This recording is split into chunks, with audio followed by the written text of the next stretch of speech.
Toby Mac said, "Be teachable, you're not always right." And I have to show you something. I had read previously that if you dry flowers in the dark, they better retain their color. But I thought, nah, I don't need to do that. It's too much trouble.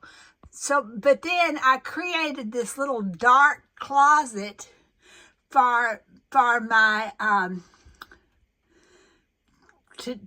for the video I did, and I did dry these particular fairy roses in the dark. Here's a new spray that I'm putting up now. I showed you the fairy roses that I dried before. I did not dry in the dark, and there's a lot of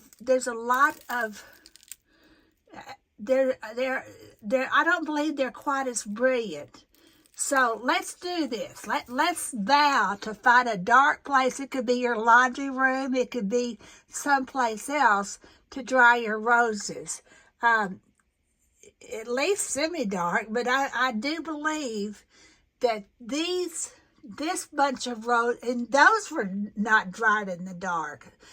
Just no telling how beautiful that might have been if I had put them in the dark.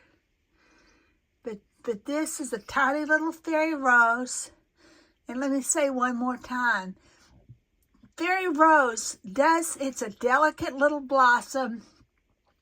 I'd say they're perfect for making potpourri, unless you go to France or somewhere where you can find some gorgeous more scented bourbon roses or something. But anyway,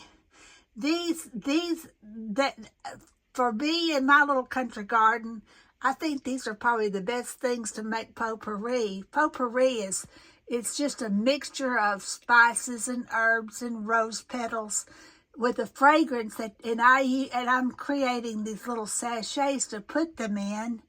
But you don't need a large, gorgeous blind. In fact, if I get a large, gorgeous rose bloom dried, I'm going to make a bouquet out of it.